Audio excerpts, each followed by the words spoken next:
travel isn't just about destinations, it's about the people you meet, the cultures you immerse yourself in, the stories you carry home.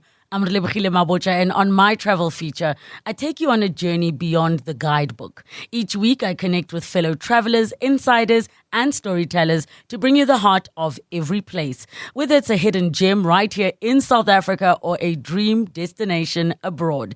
Join me as we travel through conversations, memories, and inspiration. Listen wherever you get your podcasts. The Money Show. Personal Finance with Warren Ingram. Warren Ingram, of course, is a certified financial planner at Galileo Capital. If you take a look around what's been going on for the last couple of weeks, well, you can imagine what tonight's topic about. Basically, how to protect your money, how to grow your money when the politicians are, let me be polite, behaving badly.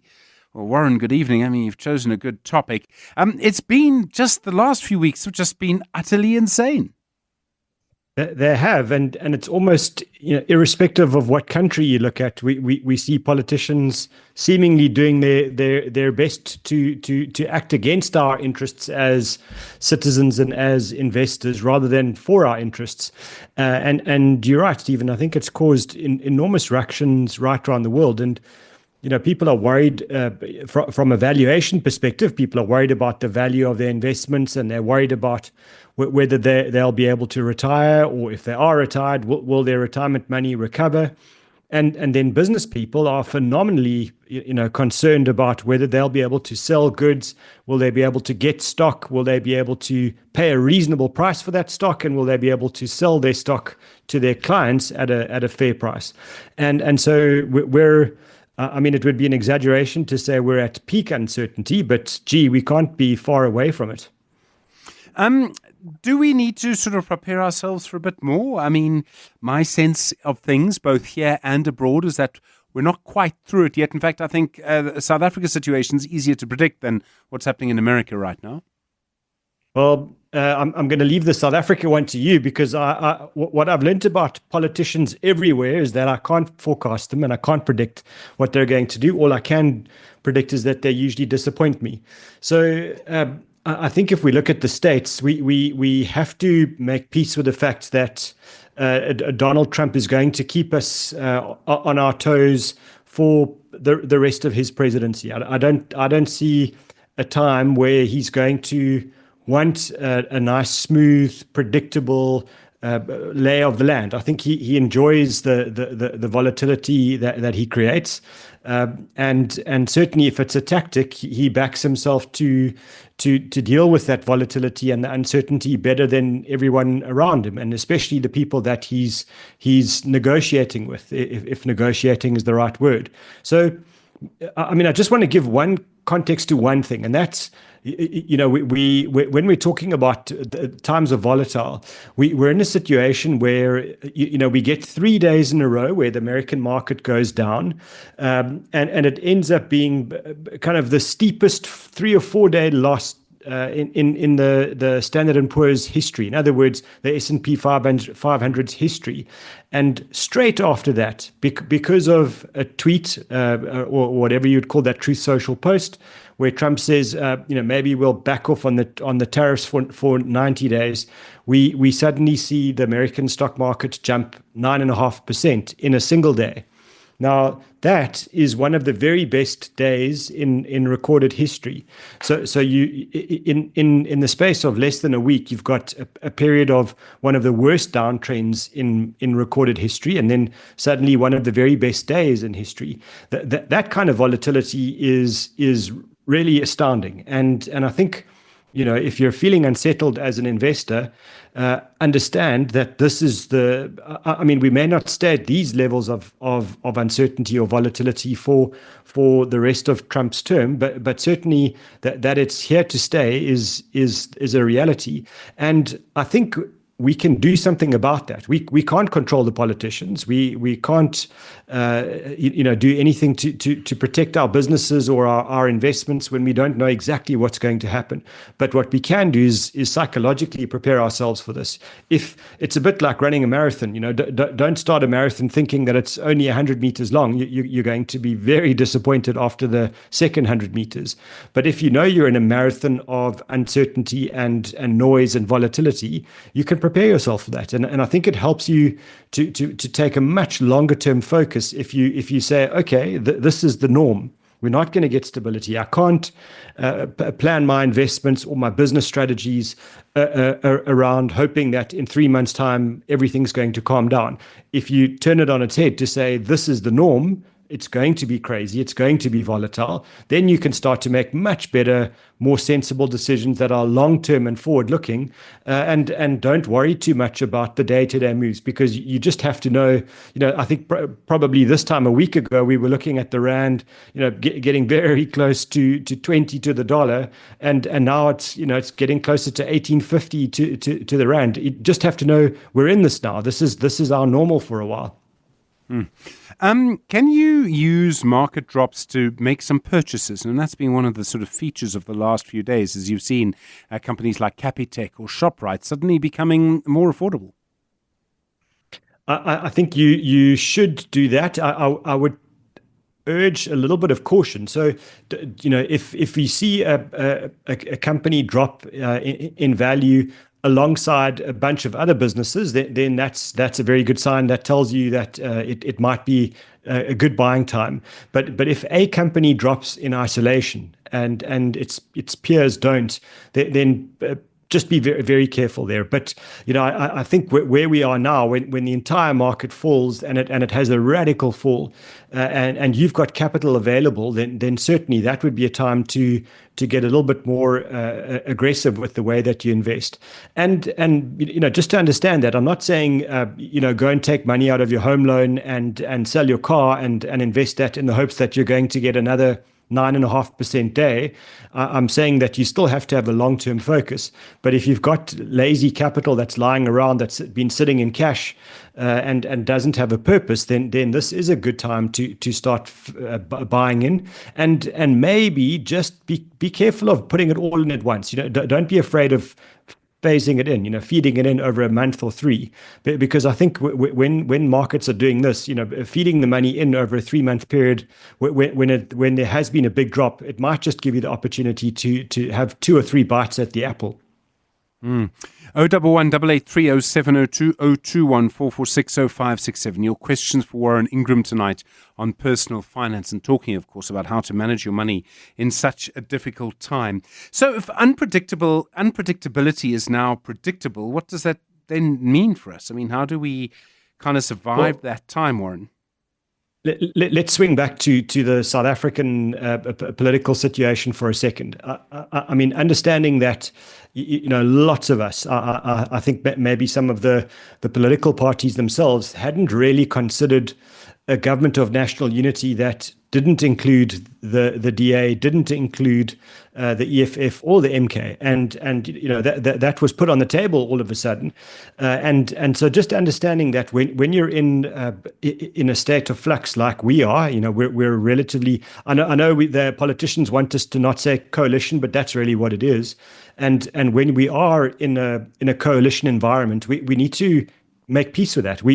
Coalitions are very rarely stable and predictable. So understanding that when you're looking at the South African context, make peace with the fact that it's going to be unstable, and that there will be outcomes that you simply cannot predict. I wouldn't have said to you that there could be a government of national unity without MK, EFF, and the DA. It just wouldn't have occurred to me, frankly. And if that is a reality, I don't know what the outcome will be. I'm not convinced that's the world's worst outcome for South Africa right now. It creates further unpredictability, further instability, but maybe some of these unpredictable outcomes will end up working in our favor. And I do think that we need to know that if there is instability, it does create opportunities, because other people around you are not going to be comfortable with that unpredictability, and so they will often sell assets at ridiculously low prices simply because they want some certainty. They want to lock in some value somewhere, and very often we get to this stage of stock market or even property markets where we talk about capitulation. People just give up and believe nothing will ever get better again. And if you're comfortable that that things are unpredictable and that you're happy to deal with that sort of unpredictable stage, then what it allows you to do is to buy assets when everyone else is selling in panic, and what you really then need to do is be comfortable to hold those assets for a period of time until we come out on the other side of this, and that could be in 3 months, 3 years, or 6 years, who knows? But if you're making peace with two things: one, that it's going to be noisy and loud, and social media will be shrill, and number two, that you shouldn't be hoping for stability and planning for stability. I think it gives you a real advantage to cope when others are simply not going to cope. I mean, this is all about also just, being able to basically hold on. Markets, do they recover more quickly than you think they will? I think it's common to sort of think it's disaster, it's Armageddon when things go wrong. And a week later, it's almost like it didn't happen, well, certainly in this case. and I think it's going to repeat itself like the proverbial broken record. I think we are in a situation where there is some hysteria. I think certainly if I look at the American media, they are. I think either they are hysterical or they're trying to create hysteria that to get more clicks, and in a situation like that. That sort of hysteria is unsettling, and understanding that if you make peace with the fact that it's going to be like that, and number two, that you can't sit on the sidelines waiting for everything to get better and waiting for things to recover. You don't know what that signal is. You don't know what the trigger will be for markets to decide that today is the day where we think we're over the worst and we're on our way to better days. It could be something entirely unpredicted. There could be a health event for an elderly president. It could be that suddenly the bond market reminds the American president that he's not the biggest force in the world. It's actually the bond market, and he has to learn humility. And if that happens and markets become convinced that he's learned discipline, that could be the time when we see a really quick recovery in markets. And there is no way that any investor will get that sort of a prediction right, Stephen. So I think people who sit on the sidelines and just wait for the world to get better, they're going to, I think, lose out on a very good recovery as and when it happens. Your question for Warren Ingram this evening, the co-founder of Galileo Capital, on 011-883-0702 and 021-446-0567. Janet's been in touch with the question. She says, Warren, hi, I've read about the 4% rule in retirement planning. What is it, and does it apply to everyone? We'll have an answer for you in just a moment. The Money Show. Personal Finance with Warren Ingram. Warren Ingram, of course, a certified financial planner at Galileo Capital. And Janet's question, Warren, was about the 4% rule in retirement planning. Does it apply to everyone? What is it?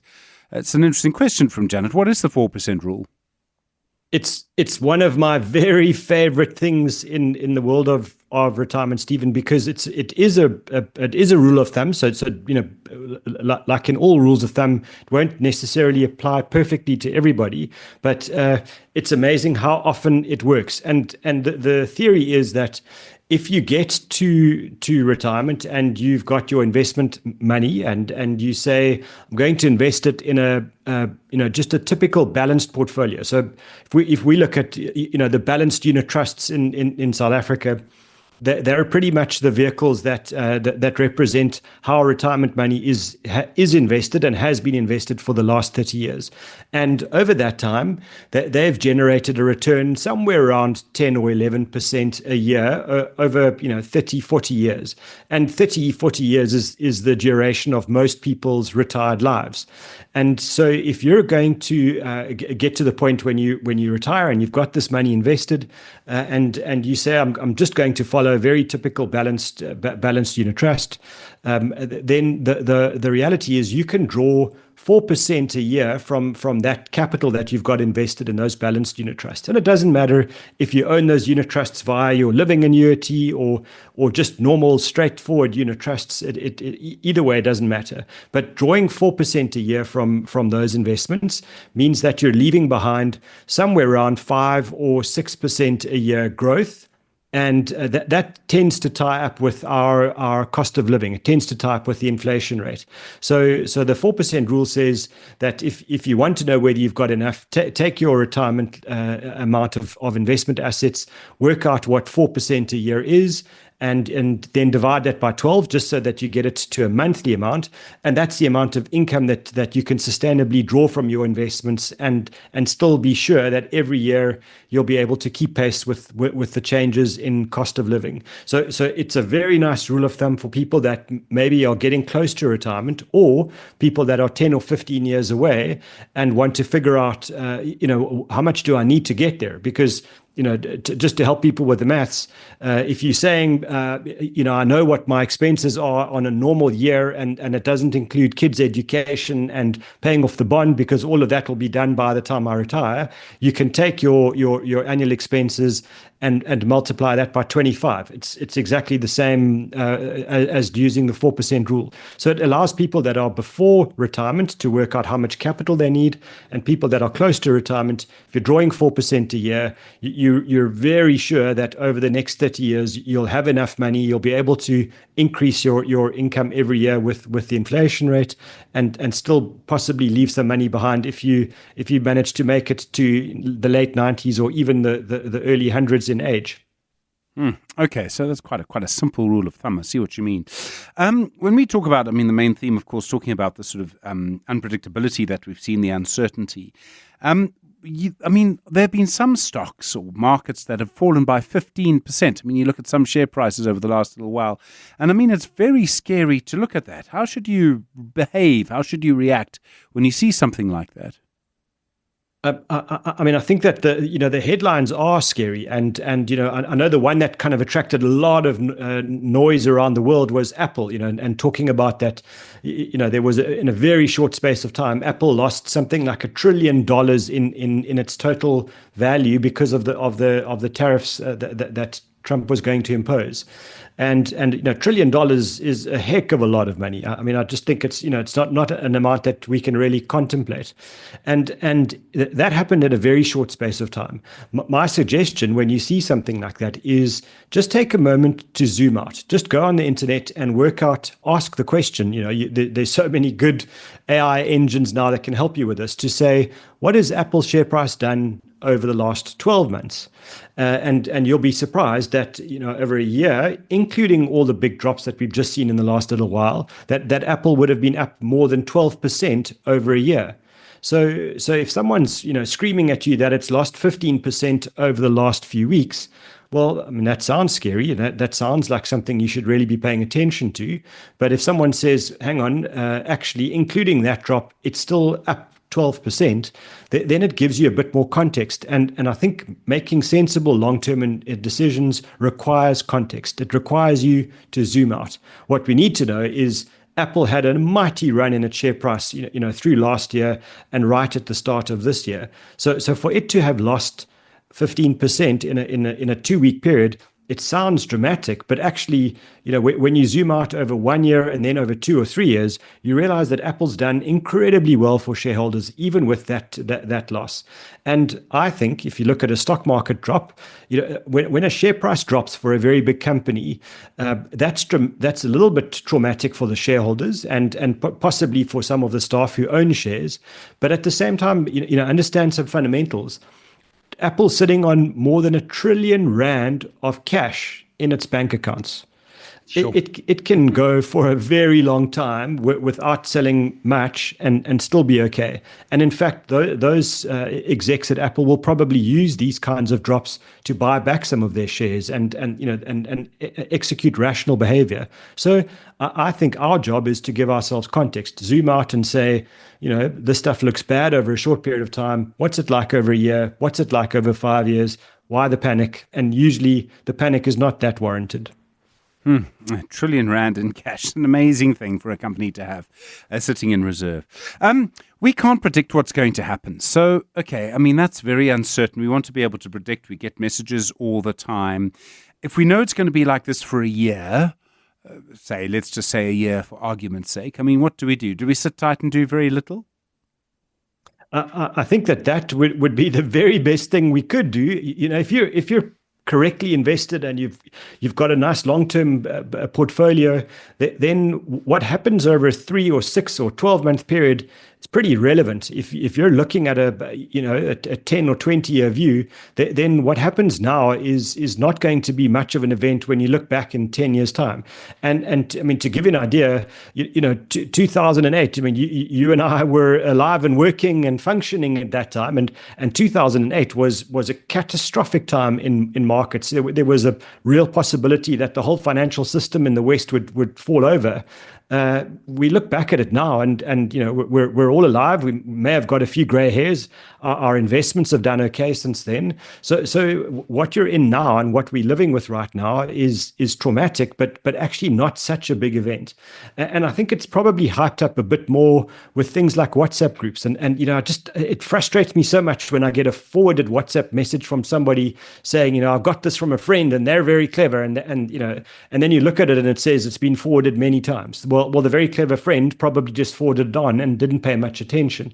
So when you're getting WhatsApp messages from your mates, you might think they're very clever, and they might well be, but it doesn't mean that they've paid much attention. They're just forwarding on garbage, and most of the time when you realize who's creating the garbage, it's some 13-year-old sitting in their bedroom trying to get a bit of attention from somewhere, and now you're making long-term investment decisions based on that. It's really not smart.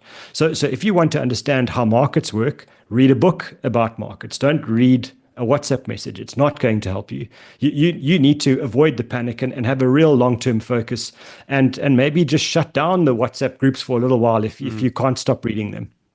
Warren Ingram, thank you so much, co-founder at Galileo Capital and, of course, a certified financial planner. The Money Show.